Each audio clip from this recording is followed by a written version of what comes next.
If you are an investor in UOB, you probably saw the headline from their Q3 2025 results and your stomach probably dropped. Net profit tanked. We're talking a 67% drop quarter on quarter and a 72% drop year on year. When you see numbers like that, your first instinct is to hit the panic button, to sell, and to ask what on earth just happened to one of Singapore's fortress banks. But if you did that, you would be missing the real story. This is exactly the kind of headline noise I warn about. Because if you dig just one layer deeper, you find this isn't a story about a core business collapse. This is a story about a $615 million preemptive provision. This is management choosing to take a profit hit now to build a fortress for tomorrow. The headlines are telling you the bank is collapsing. The data is telling us the bank is preparing. This is a far more complex and frankly, a far more reassuring story than it first appears. I'm Iggy, your Singapore-based market analyst, and my job is to cut through the noise, especially noise like this, and show you what really matters for your CPF, SRS, and SGX portfolios. And we've been putting in the work. Since October 2025, this channel has produced over 1,200 videos with more than 600,000 watch hours. We were also honored to be ranked 8th in Tiger Broker's 2024 Influential Tigers. My focus is always on regional and global trends to give you that broader context, so you can uncover hidden gems and potential pitfalls. Today, we are going to do exactly that, with a deep dive, slide by slide, through UOB's third quarter 2025 results. We will find out if this is a broken bank or a strategic buy. Let's begin with the CEO's presentation, starting with his first slide on the diversified engines of the bank. This is the core operating performance before any of the big provisions. First, net interest income, or NII. This is the profit the bank makes from its basic business of lending money. It landed at 2.3 billion Singapore dollars, down just 3% quarter on quarter. In an environment where rates are expected to be cut, holding that decline to just 3% is actually a solid performance. But here's the real hero of the quarter, fee income. This is money from wealth management, credit cards, and transaction banking. It surged to 892 million Singapore dollars, up 8% quarter on quarter. At the same time, operating expenses were unchanged at 1.5 billion. For us, as Singapore investors, this is critical. A bank that only makes money from loans is vulnerable to rate cycles. What we see here is a bank that is successfully building its second and third engines. This fee income from wealth and transactions, this is your hedge against further rate cuts. This is the new growth story, and it's providing crucial ballast to the income statement. Next, the CEO moved to the strong balance sheet. He threw out three big numbers. The Common Equity Tier 1, or CET1 ratio, sits at 14.6%. The liquidity coverage ratio, or LCR, is at 143%. And the net stable funding ratio is at 116%. What do these mean for you? They are not just banking jargon. They are your safety net. The CET1 ratio of 14.6% is the bank's core capital buffer, and this is far above the regulatory minimum. It's the bank's capacity to absorb a massive shock. The liquidity ratios mean UOB has more than enough high-quality cash to cover any short-term financial crunch. On the growth side, loans grew 5% year on year. But more importantly, trade loans surged 22% year on year. Retail CASA, that's current account savings accounts, jumped 19% year on year. This is the sleep well at night slide. For anyone allocating their CPF funds, this is what a fortress actually looks like. That 22% trade loan growth is not an accident. That is the regionalization story we've been tracking. As supply chains move from China to Vietnam, Thailand, and Indonesia, UOB is the bank in the middle, financing the entire flow. And the surge in CASA, that's cheap, sticky funding. When customers leave money in current accounts, the bank gets to use that capital for almost free. That is gold for a bank's funding costs in a volatile rate environment. For a dividend investor, these liquidity ratios are non-negotiable. They are the guarantee that the bank isn't funding its dividend with risky short-term debt. Now we come to proactive balance sheet strengthening. This is the slide. This is the one slide that explains the entire scary headline. UOB set aside 615 million Singapore dollars in preemptive general provisions in this quarter alone. Why do this? Management explicitly flagged ongoing macroeconomic uncertainties and sector-specific headwinds. Let me translate that.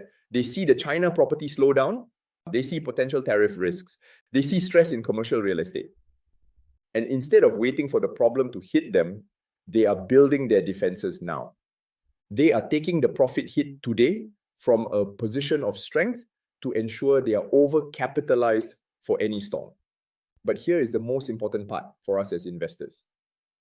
Management twice committed that this massive provision will not impact the 2025 final dividend. They also recommitted to their ongoing share buyback program. Think about what that signals. It signals immense confidence. Management is telling us our core business is so strong, we can absorb this 615 million hit, build our fortress, and still pay you your dividend. This is not panic, this is prudence. It's the difference between a reactive bank that gets hit by a crisis and a proactive one that prepares for it. This action tells you more about management's cautious long-term character than a stable profit quarter ever could.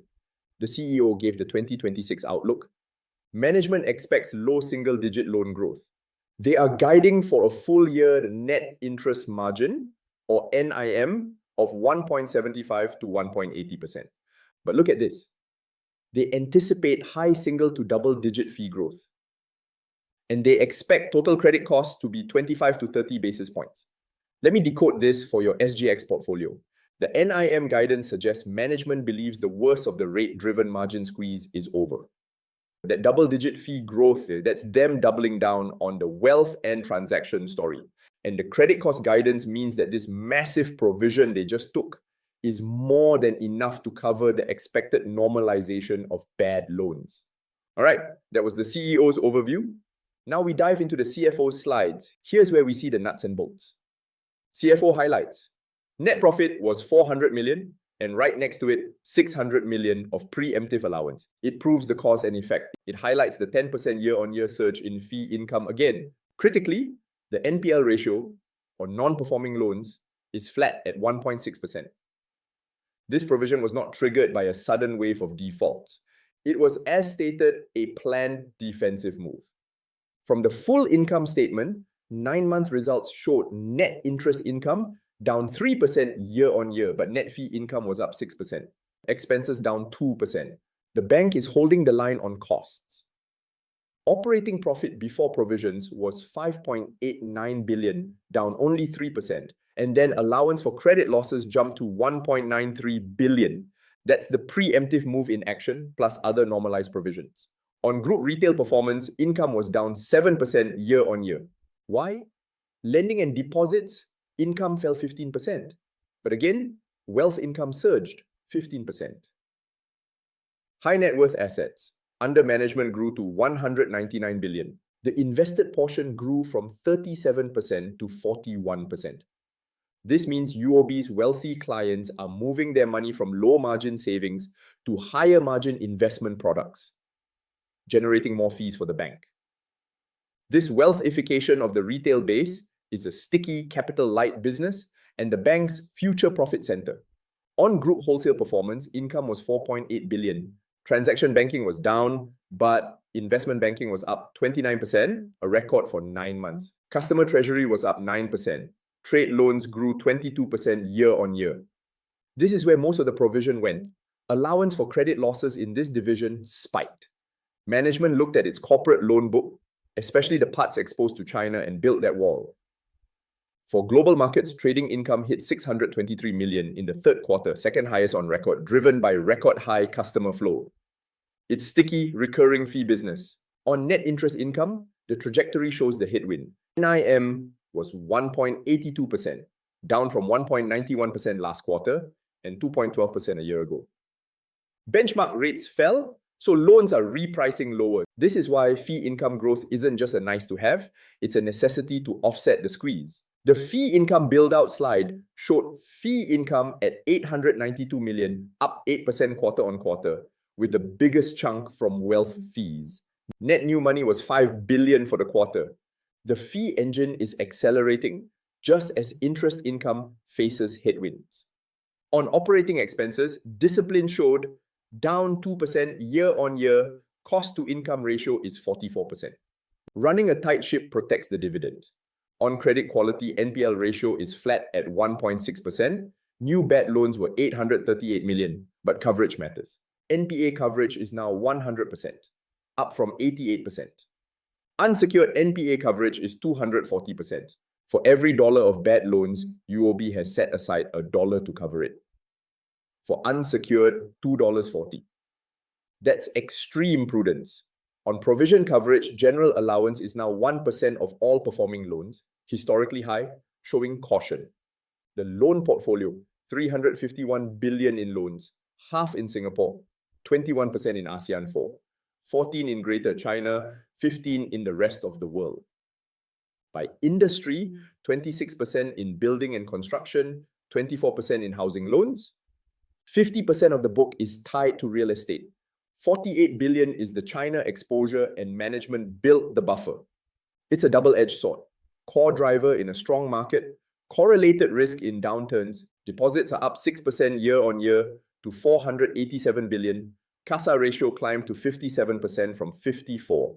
Huge funding advantage. Sticky, cheap deposits boost margins. For capital ratio, CET1 is 14.6%. The bank can absorb the provision hit, pay dividend, and still be strongly capitalized. Pulling it all together, my assessment is a hold rating with upside bias. What's working? Pre-provisioning is defensive management. Fee growth is real and structural. Wealth income up 15%. Record investment banking, 22% trade loan growth. Fortress balance sheet, CET1 14.6%. Soaring CASA ratio, deposits flooding in. Dividend is safe. Management's guarantee gives confidence. All-weather model, strong balance sheet, and new fee engine. Not working. Net interest margin compression is real, 1.82%. So volume and fee engines must offset core loan squeeze. Greater China exposure is the key worry. 48 billion in loans, region-specific NPL up to 3.1% from 2.7%. Key risk to monitor is contagion. Loan growth is slowing at 5%. Important that it doesn't turn negative. Valuation, UOB isn't cheap, but is a franchise with top-tier balance sheet and long-term management. Pre-provisioning was prudent, not panicked.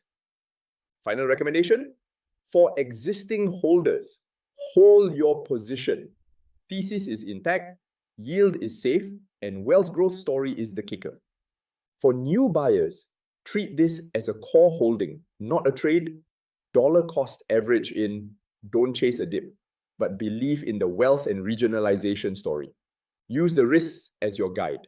As long as China NPLs are managed and fee engine keeps firing, accumulate patiently, especially for CPF and SRS portfolios. If you found this valuable, consider subscribing to my Substack newsletter. It's where all my deep research goes first. The Investing Iguana now has over 1.3 million reads and 65,000 likes, plus a growing community of premium members. Thanks for watching, and I'll see you in the next analysis.